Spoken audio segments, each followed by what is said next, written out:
यहीं से बैठो बैठो।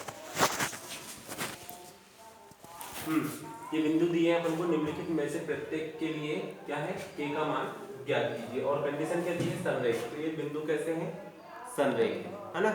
एक बार फिर से रिवीजन कर ले रहे हैं अपन इसका, ठीक है। तो सबसे पहले क्या करते हैं अपन सॉल्व में, सबसे पहले देखेंगे चूंकि बिंदु कैसे हैं अपने संरेख, इसलिए त्रिभुज का क्षेत्रफल कैसा होगा 0, ठीक है। तो यहाँ पर लगाएंगे अपन त्रिभुज का क्षेत्रफल का सूत्र, ठीक है, जो ये होता है, ठीक है। अब यहाँ पर त्रिभुज का क्षेत्रफल कितना लेके चलेंगे अपन 0, और इन सब का मान क्या रख देंगे अपन जैसे का वैसे। यहाँ पर अपन x1 y1, ठीक है, x1 y1 डाल लेंगे ताकि अपन कंफ्यूज ना हो, x2 y2 और x3 y3। जल्दी में करना है तो ठीक है, अगर तुमको पेपर में भी समय बचाना है तो ऐसे तुम वहां पर पेंसिल पे उसी के नीचे बिंदु जहां दिए हैं क्वेश्चन पे वहीं पर लिख सकते हो। अब डायरेक्ट x1 की जगह में मान रख दो x1 का, y2 का, y3 का, सबका मान रख दिए, ठीक है। अब हल कैसे करेंगे, तो ये वाला बाहर वाला को जैसे का वैसा छोड़ दो, वैसे तो ये तिर्यक गुणा करके अपन इसको यहीं पर 0 कर सकते हैं, ठीक है। अब अंदर कैसे हल होता है, तो दो जैसे का वैसा, के जैसे का वैसा। यहाँ पर क्या हल हो रहा है, सबसे पहले तो ये कोष्टक हल होगा, तो ऋण और ऋण का गुणा हुआ तो क्या हो गया धन, ठीक है। अब धन जैसे का वैसा, 4 भी जैसे का वैसा। यहाँ क्या हल कर सकते हैं इसको, तो हमने देखे कि ये दोनों ऋण के हैं, तो दोनों को ऋण ऋण वाले जुड़ जाएंगे तो ऋण का निशान आएगा, लेकिन 3 और 3 कितना हो जाएगा 6, ऐसे हल करें, ठीक है। धन यहाँ पर x3 का मान 6 है, धन जैसे का वैसा 6 जैसे का वैसा। इन दोनों में क्या हल कर सकते हैं, तो कुछ हल नहीं हो रहा, ठीक है, 3 में कुछ हल नहीं हो रहा, जैसे का वैसा उतार दिया। अगली स्टेप में फिर देखते हैं, ये 1/2 जैसे का वैसा हो गया। अब इसको क्या हल कर सकते हैं यहाँ पर, तो इसको हल कर सकते हैं अपन कि इसका क्या कर सकते हैं, अंदर गुणा कर सकते हैं। गुणा कर दिया अपन ने, 2 के हो गया, और ये धन जैसे का वैसा, और 2 दिया 6। समझ में आया यहाँ पर, ठीक है।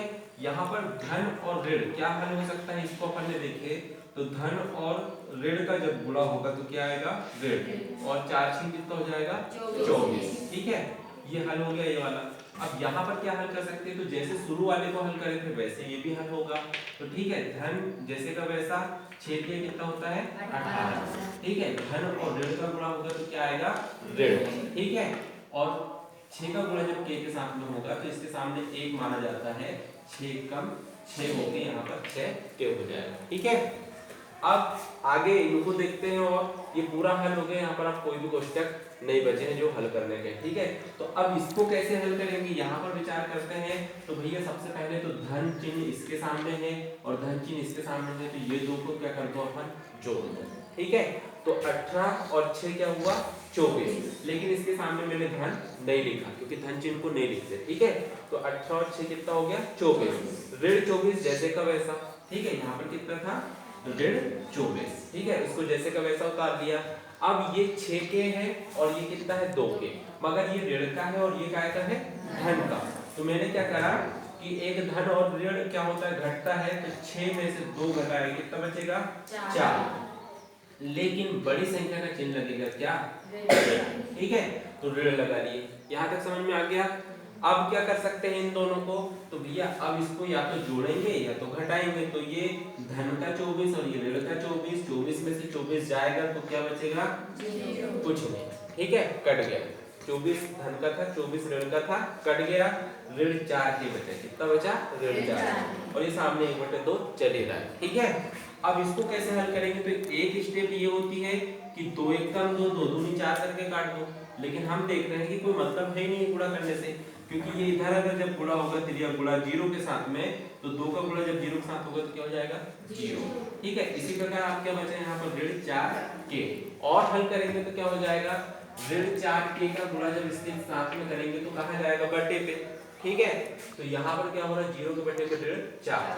अब ऐसे में तो समझ में नहीं आता कि 0 के बटे में ऋण 4 आया तो होगा क्या, तो ऐसे में समझ में आएगा 0 का जैसे का वैसा छोड़ दिए, ठीक है। ये बटे वाला जो है इसको मान लिए कि ये इसके ऊपर कितना है 1, तो 1/ऋण 4 कर लिए, ठीक है, और गुणे में लिख दिए। अब 0 के साथ में जब 1/ऋण 4 का गुणा होगा तो क्या आएगा 0, तो फाइनली कितना है k बराबर से 0, ठीक है। ये k का क्या है अवशिष्ट मान, क्या है आप समझ में आया। चलो कुछ हुआ था क्या?